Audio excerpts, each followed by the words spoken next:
నమస్తే, welcome to our channel. నేను సిరి. బాల్కా సుమన్ గత 2 రోజులుగా ఈయన పేరు చాలా వినిపిస్తుంది. అయితే ఏమైందంటే తను నిన్న చూసినట్టయితే సీఎం రేవంత్ రెడ్డి గారిని చెప్పుతో కొడతా అని చెప్పేసి మాట్లాడడం అయితే జరిగింది. అయితే తన మీద కేసు ఫైల్ అయింది.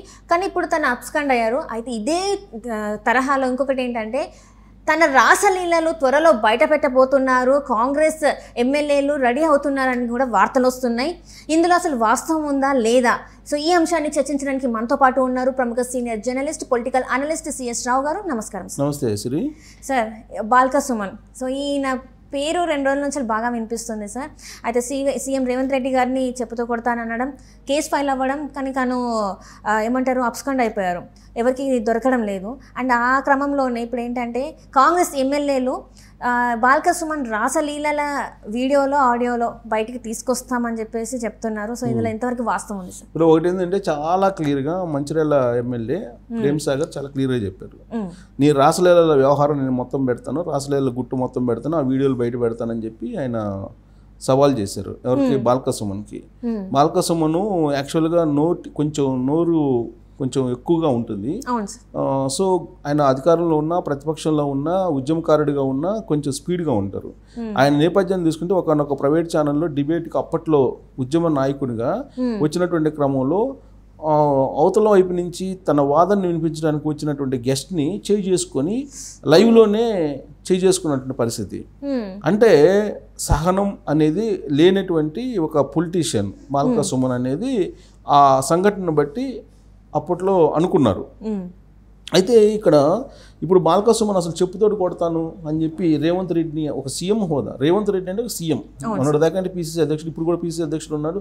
పొలిటీషియన్గా ఏదన్నా ఒకసారి మాట జరిగినప్పుడు ఇలాంటివి వస్తాయి. ఒక సీఎం హోదాలో ఉన్నటువంటి రేవంత్ రెడ్డిని చెప్పుతో కొడతానంటూ ప్రెస్ మీట్లో చెప్పు చూపించాడు. ఇలాంటి సంఘటనే మనం గుర్తు చేసుకుంటే ధర్మపురి అరవింద్ మీద కవిత చెప్పు తీసుకుని కొడతానని చెప్పి ఆమె కూడా అప్పుడు చెప్పు చూపించడం జరిగింది. సో ఆ తర్వాత ఆయన రియాక్ట్ అయ్యారు. ఆయన రియాక్ట్ అయిన తర్వాత ఆయన ఇంటి మీదకి పోయి ఆయన ఇంటిని ధ్వంసం చేయడం జరిగింది. ఇవన్నీ కూడా మనం చూసాం. లీడర్ల ఇళ్ల మీదకి పోయి ధ్వంసాలు చేయటం, వాళ్ళ ఇళ్ల మీద దాడులు చేయటం అనేది బీఆర్ఎస్ పార్టీ దగ్గర నుంచి స్టార్ట్ అయింది. ఇప్పుడు బాల్కా సుమన్ వాడినటువంటి భాష ఏదైతే ఉందో ఆ భాష మీద ఇప్పుడు కాంగ్రెస్ పార్టీ మండిపడుతూ కేసు పెట్టారు. అతని మీద కేసు పెట్టారు. కేసు ఫైల్ అయిపోయింది. అనేక సెక్షన్ల కింద కూడా పెట్టారు. ఇప్పుడు పోలీసులు అధికారంలో కాంగ్రెస్ పార్టీ ఉంది కాబట్టి పైగా సీఎంని చెప్పు తీసుకుని కొడతా అని చెప్పి అంటం అనేది అది చిన్న వర్డ్ ఏం కాదు. సో కాబట్టి ఆయన మీద కేసు పెట్టి ఆయన్ని పోలీసులు అయితే ఇవాళ రేపో ఖచ్చితంగా అదుపులో తీసుకున్నట్టు అవకాశం ఉంది. లేదా ఈలోపు ముందస్తు బెయిల్ తీసుకొచ్చుకోవచ్చు. అయితే రేవంత్ రెడ్డి ఇలాంటి వాళ్ళని పెద్దగా పట్టించుకోకపోవచ్చు. ఎందుకంటే రేవంత్ రెడ్డి గురించి నాకు బాగా తెలుసు. అతను సీఎం అయిన తర్వాత రకరకాలుగా చాలామంది అనేక మాట్లాడుతూ ఉన్నారు. వాస్తవంగా ప్రభుత్వాన్ని పడగొడతామని చెప్పి అన్న వ్యాఖ్యలు చేసినటువంటి వాళ్ళ మీద కేసు పెట్టచ్చు, కానీ ఎక్కడ కూడా కేసు పెట్టలేదు. దాన్ని లైట్గా తీసుకుంటున్నారు. తన పని ఏదో తను చేసుకోబోతున్నాడు రేవంత్ రెడ్డి. సో బాల్కా సుమన్ మాజీ ఎంపీ, మాజీ ఎమ్మెల్యే. సో అతను మీద కేసు పెట్టి అతన్ని హీరో చెయ్యాలి అని చెప్పి రేవంత్ రెడ్డి అయితే అనుకోరు.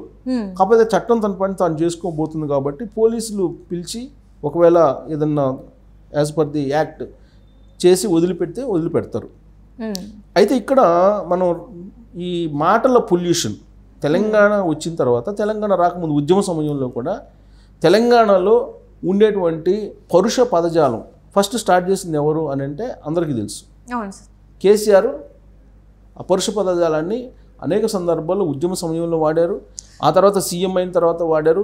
ఈవెన్ జర్నలిస్టులు కూడా ఒకనొక సమయంలో జర్నలిస్టుల మీద కూడా ఆయన ఉపయోగించినటువంటి సందర్భాలు కూడా ఉన్నాయి. ఎవరిని తుస్కారంగా మాట్లాడేవాళ్ళు, ఇష్టానుసారంగా మాట్లాడేవాళ్ళు. అదేమని ప్రశ్నిస్తే ఇది తెలంగాణ భాష, తెలంగాణ వాడుక భాషలు, ఇవన్నీ మీకు అర్థం కాకపోతే నేనేం చేయను అని చెప్పి ఆయన అంటారు. అదే భాషని ఇంకో ఎక్కువ మోతాదులో రేవంత్ రెడ్డి వాడటం జరిగింది.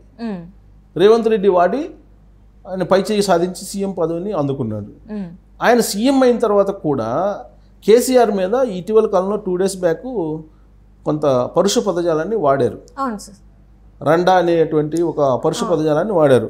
బట్ సీఎం హోదాలో రేవంత్ రెడ్డి ఆ పదాన్ని వాడటం కూడా అభ్యంతరం పెట్టాల్సిందే. అవును సార్, అంటే అంత పెద్ద హోదాలో ఉండి ఇలాంటి మాటలు మాట్లాడితే సో జనాలు ఇంకా దాన్ని ఎలా తీసుకుంటారు అని చెప్పేసి కూడా కొంతమంది మాట్లాడారు. ప్రజల్లో రేవంత్ రెడ్డి ఏం చేశారు, ఆయన ఇచ్చినటువంటి 6 హామీలు అమలు అవుతున్నాయా లేదా అనే దానికన్నా కూడా కేసీఆర్ని పరుష పదజాలంతో దూషించారు కదా, అదే ఎక్కువ చర్చ జరుగుతుంది ఇప్పుడు. అవును సార్.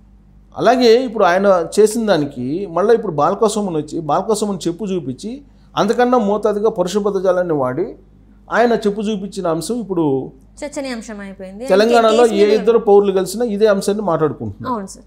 అసలు తెలంగాణకు కావాల్సింది తెలంగాణ విధ్వంసం జరిగింది, మేడి గడ్డ ప్రాజెక్టు కుంగిపోయింది, అసలు కాళేశ్వరం పనికి వస్తుందా లేదా, దాని మీద ఎంక్వైరీ ఏమవుతుంది, ఇవన్నీ పక్కకు పోయినాయి. అసలు ఎందుకు తెలంగాణలో 5 లక్షల కోట్లు అప్పు అయింది, రీకన్స్ట్రక్షన్ చేయాలని చెప్పి రేవంత్ రెడ్డి అంటున్నారు కదా, విధ్వంసం ఏ విధంగా జరిగింది, ఆ విధ్వంసంలో ఎవరెవరు పాత్రదారులు. ఇప్పుడు టౌన్ ప్లానింగ్ ఆఫీసర్ని ఒక అతన్ని హెచ్ఎండి టౌన్ ప్లానింగ్ అతన్ని ఏసీబీ రైడ్ చేస్తే కొన్ని 100 కోట్లు బయటకు వచ్చినాయి. అంటే ఎవరి సపోర్ట్ లేకుండా ఆయన ఆ విధంగా చేయగలరా? శివరామ బాలకృష్ణ ఏదో పేరుంది, శివ బాలకృష్ణ. అవును సార్, బినామీలు అంటున్నారు సార్, అంటే కేసీఆర్ కేటీఆర్ బినామీలు వాళ్ళు. సో అందుకే ఆయన ఇంకా ఇది తెలిసిందే ఇంత, ఇంకా తెలియాల్సిందే చాలా ఉందని కూడా వస్తుంది. ఇప్పుడు ఆల్రెడీ ఏసీబీ కస్టడీలో ఉన్నాడు, ఆయన కస్టడీకి తీసుకున్నారు, దాదాపు 5 రోజులు అయింది, ఇంకొక 3 రోజులు కస్టడీలో ఉంటారు. ఇప్పటికే చాలా సమాచారం అతను ఇచ్చాడు, అతని ఫ్రెండ్స్ని కూడా తీసుకొని విచారిస్తూ ఉన్నారు. సో అతను బినామీలు చాలా మంది ఉన్నారు, ఆ బినామీల్లో గత ప్రభుత్వంలో ఉండే పెద్దలు కొంతమంది ఉన్నారనేది కూడా ఇప్పుడు వస్తుంది. ఈ మొత్తం సీరియస్ టాపిక్ పక్కకు వెళ్ళడానికి రేవంత్ రెడ్డిని చెప్పుతో కొడతా అని చెప్పి బాల్కసుమన్ చేత చేయించారు అనేది కాంగ్రెస్ పార్టీ వాళ్ళకి అర్థమైంది. అందుకే ఒక కేసు పెట్టేశారు. కేసు పెట్టి బాల్కసుమన్ చేసినటువంటి దాని మీద కాంగ్రెస్ పార్టీ వాళ్ళు ఏం చేయాలో చేస్తున్నారు. కానీ ఇక్కడ మేడిగడ్డ కుంగిపోయింది, తర్వాత ఎల్ఎన్టీ వాళ్ళు ఒక లెటర్ రాశారు, కాళేశ్వరం ప్రాజెక్టుకు సంబంధించి పనికి వస్తుందా లేదా, వరదలకు తట్టుకుంటుందా లేదా అనేది మాకు సంబంధం లేదు, అది తెలంగాణ నీటిపారుదల శాఖకు సంబంధించినటువంటి డిజైన్లు, మాకు సంబంధం లేదు, అది వాళ్ళ ఇష్టం అని చెప్పి వాళ్ళు ఒక లెటర్ రాశారు. దీని అంతటి మీద చర్చ జరగకుండా 1,00,000 కోట్ల రూపాయలు విలువైనటువంటి కాళేశ్వరం ప్రాజెక్టు మీద చర్చ జరుగుతున్నప్పుడు దాన్ని డైవర్ట్ చేయడానికి ఇలాంటి అంశాలను తీసుకొచ్చారు. ఇలాంటి అంశాలను తీసుకొచ్చి రేపు ఎలక్షన్లకి లోక్సభ ఎలక్షన్స్ సమీప భవిష్యత్తులోనే ఉన్నాయి. సో ఇప్పుడు ఈ పరుష పదజాలాలు కేసీఆర్ని అంటాం, లేదా రేవంత్ రెడ్డిని బాల్కసుమన్ అంటాం, ఈ అంశాలే తెర మీదకి వస్తాయి, అసలు విషయాలు పోతాయి. ఈ విధ్వంసం, తెలంగాణ విధ్వంసం గత 10 ఏళ్లలో ఏ విధంగా జరిగింది అనే దాని మీద రేవంత్ రెడ్డి శ్వేతపత్రాల రూపంలో కొంతమేరకు వివరించాడు, అసెంబ్లీ వేదికగా చేసుకుని రేవంత్ రెడ్డి అండ్ ఆ క్యాబినెట్. సో ఇప్పుడు రాబోయేటువంటి రోజులు అసలు మేడిగడ్డ వ్యవహారం ఏంటి, కరెంటు వ్యవహారం ఏంటి, విద్యుత్తులో ఎంత కుంభకోణాలు జరిగినాయి, అలాగే పౌర సరఫరాలు ఎంత జరిగినాయి, రైస్ మిల్లర్స్ ఆల్రెడీ 30,000 కోట్ల రూపాయల ధాన్యాన్ని తీసుకెళ్ళిపోయారు, అమ్ముకున్నారు, మళ్ళీ ఆ 30,000 కోట్లు తిరిగి రాలేదని చెప్పి గగ్గోలు పెడుతూ ఉన్నారు కాంగ్రెస్ పార్టీ. వీటన్నిటికీ సమాధానాలు లేకుండా ఇప్పుడు అంటే తెరపైకి ఒక చర్చ తీసుకొచ్చారు, అంటే ఇవన్నీ కిందికి వెళ్ళిపోవడానికి దీన్ని హైలైట్ చేస్తే ఇవన్నీ తీసుకొచ్చారు. ఇప్పుడు మళ్ళీ రేపు మాపు ఈయన రాసలీల వ్యవహారం బయటకు వస్తుంది, బయటకు తీసుకొస్తారని చెప్తున్నారు కదా కాంగ్రెస్ పార్టీ వాళ్ళు. సో చెప్తున్నారంటే ఖచ్చితంగా ఏదో ఒకటి ఉంటుంది కదా. సో ఆ రాసలీల వ్యవహారం ఏదో బయట పెడతామని చెప్పి చెబుతున్నారు. సో బాల్కసుమన్కి సంబంధించినటువంటి ప్రీవియస్ హిస్టరీని కనుక చూస్తే ఆయన కాలేజీ స్టూడెంట్స్ నుంచి ఏం చేశారు అనేది మొత్తం కాంగ్రెస్ పార్టీ బయట పెట్టే అవకాశం ఉంది. ఈ మధ్యకాలంలో ఆయన కాలేజీ యూనియన్ లీడర్గా లేదా విద్యార్థి నేతగా, ఆ తర్వాత ఉద్యమ నాయకుడిగా, ఆ తర్వాత ఆయన ఎంపీగా, ఎమ్మెల్యేగా ఏమేం చేశాడు మొత్తం బయట పెట్టడానికి రెడీగా సిద్ధమైంది. తెలంగాణ ఇంటెలిజెన్స్ నిఘా విభాగం కనుక కన్ను తెరిస్తే మొత్తం వ్యవహారాలు బయటకు వచ్చేటువంటి అవకాశం ఉంది. సో అవన్నీ బయట పెట్టి ఇప్పుడు బాల్కసుమన్ వ్యవహారం ఏంటి అనేది చెప్తారు. పైగా ప్రేమసాగర్ చెప్పేదాన్ని బట్టి ఆయన రాసలీలలు కూడా బయట పెడతాం అంటున్నారు. ఒకవేళ అవి బయట పెడితే కనుక అదొక పెద్ద ఇష్యూ అయ్యేటువంటి అవకాశం ఉంది. సో నెక్స్ట్ ఇంకా బాల్కసుమన్ అనే వ్యక్తి గురించి ఇంకెవరు మాట్లాడడానికి ఏం ఉండదు అనుకో. ఇప్పుడు ఆ రాసలీలలు బయట పెడితే అంతే కదా. ఇప్పుడు రాజయ్య ఉన్నాడు, రాజయ్యకి సంబంధించినటువంటి ఆడియో వీడియోలు రిలీజ్ అయినాయి, ఏమైంది లాస్ట్కి? ఇప్పుడు ఆయన టికెట్ రానటువంటి పరిస్థితి, రాజయ్యకి వచ్చిన ఓడిపోయేటువంటి పరిస్థితి. ఇప్పుడు ఆయన రాజకీయాల నుంచే దూరంగా వెళ్ళిపోతున్నాడు. బీఆర్ఎస్ పార్టీకి మొన్న రాజీనామా చేసినట్టున్నాడు. సో అంతే రాజకీయ పరిస్థితి అవుతుంది. Right, thank you so much sir. Thank you.